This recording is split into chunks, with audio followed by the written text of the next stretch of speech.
حضور میرا سوال ہے کہ پاکستان میں تمام جو مذاہب اور جو ان کے مسالک ہیں، ان کے جو بھی نام نہاد فقہا ہیں اور علماء ہیں، وہ آپس میں ایک دوسرے کے ساتھ بہت جھگڑے کرتے ہیں. لیکن میں نے پاکستان میں رہتے ہوئے، اور جبکہ میرا تعلق ایک سنی فیملی سے ہے، تو میں نے کبھی احمدیوں کے بارے میں سنا بھی نہیں. اور آج جب کہ ہم دیکھتے ہیں کہ پاکستان میں حالات احمدیوں کے لیے اتنے خراب ہیں، تو ہم کچھ کرتے کیوں نہیں ان کے لیے؟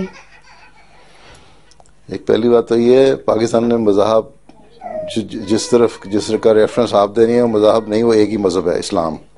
ٹھیک، اور اس میں مختلف فرقے ہیں. ٹھیک ہے، اور ان فرقوں کے بننے کی پیشگوئی حضرت صلی اللہ علیہ وسلم نے پہلے فرما دی تھی، اور ان فرقوں کے بننے کے بعد امام مہدی اور مسیح موعود کے آنے کی پیشگوئی بھی فرما دی تھی.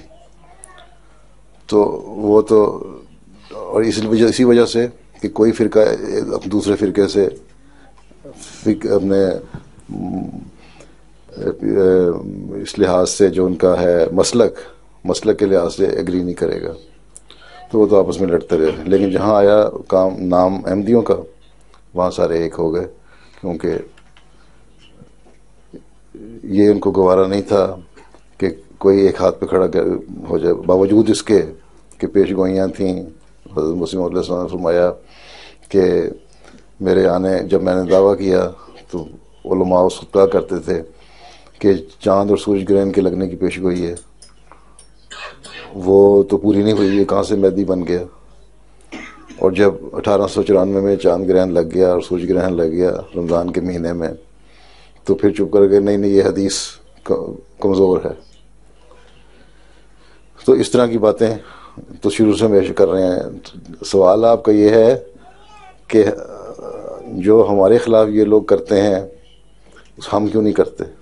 ٹھیک، اگر ہم نے بھی وہی بننا ہے جو یہ لوگ ہیں، تو پھر ہمیں مسیح اور مہدی کے آنے کا فائدہ کیا؟ جب میں نے آنا تھا اور مسیح نے آنا تھا، تو مسیح کا مطلب بھی وہ ہے کہ اس نقش قدم پہ چلنا تھا جو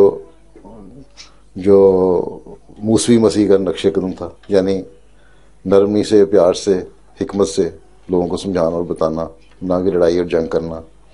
عیسائی جو جنگ کرتے ہیں وہ بھی اپنی تعلیم کے خلاف جنگ کر رہے ہیں، مسیح کی تعلیم نہیں تھی. ٹھیک، اس نے تو جب تک زندہ رہا حکمت اور پیار کی تعلیم دیتا رہا، اس لیے پھانسی بھی چڑھے حضرت عیسیٰ علیہ السلام، اس لیے بعد میں ہجرت بھی کی جو ہمارا ایمان ہے اس کے مطابق. تو حضرت مسیح نے فرمایا کہ میں نے تو پیار سے سمجھانا ہے اور ہم نے لڑنا نہیں، کیونکہ حضرت صلی اللہ علیہ وسلم کی یہ بھی حدیث ہے کہ وہ بخاری کی حدیث ہے کہ یضع الحرب، جو مسیح آئے گا وہ یضع الحرب کرے گا، یعنی جنگوں کا خاتمہ کرے گا، مذہبی جنگیں نہیں ہوں گی. تو ہم نے مسلمان کی گردن نہیں کاٹنی. جنگ تو ہم کر نہیں سکتے، لڑائی کر نہیں سکتے مذہب کے لیے. ٹھیک ہے، اور ایک کلمہ گو کو مارنا ویسے قرآن کریم نے منع کیا.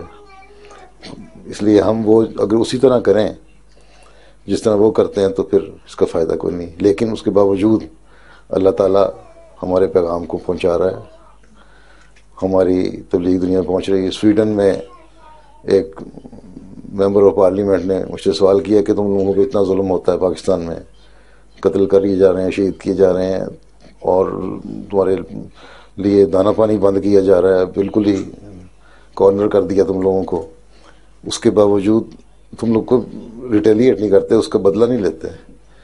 تو میں نے کہا یہ ہماری تعلیم کے خلاف ہے، اور اس کا نتیجہ ہم دیکھ رہے ہیں. میں نے کہا آج تم جو جماعت احمدیہ کی تعریف کر رہی ہو، اس لیے کر رہی ہو نا کہ تم سمجھتے ہو کہ ہم پرامن جماعت ہیں اور دنیا میں امن قائم کرنا چاہتے ہیں.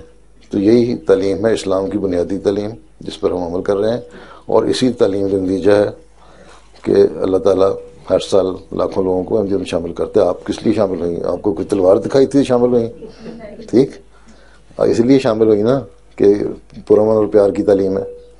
اس لیے شامل ہوئی کہ یہ لوگ باوجود، اگر ہم بھی اسی قوم کے ہیں نا، اگر دماغ پھرتا ہے پاکستان میں کسی شخص کا اور تلوار اٹھا لیتا ہے، پستول اٹھا لیتا ہے، گولی مار دیتا ہے، تو اس کے دوسرے، ہم بھی اسی قوم میں سے، اس کے بھائی نیازی اور جٹ اور باجوے اور لودھی یا کچھ قسم کے جس میں سر پھرے لوگ ہمارے میں سے بھی ہو سکتے ہیں نا، لیکن نہیں ہیں. کیوں؟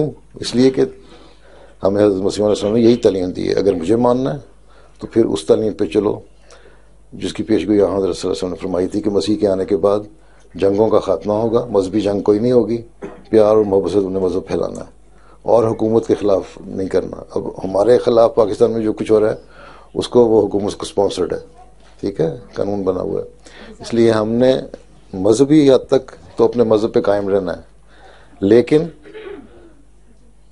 وہاں ہم نے انکار نہیں کرنا اپنی مذہبی تعلیمات سے، لیکن سختی سے یا تلوار اٹھا کے یا پستول اٹھا کے یا بندوق اٹھا کے قتل و غارت نہیں کرنی اور ہم تباہ کریں اور برباد کریں، ٹھیک ہے۔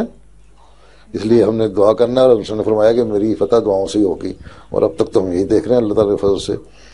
وہ ایک آدمی جو 125 سال پہلے ایک آدمی تھا ایک چھوٹے سے گاؤں میں، آج دنیا کے 210 ملکوں میں پھیلا ہوا ہے، ٹھیک ہے نا، اسی لیے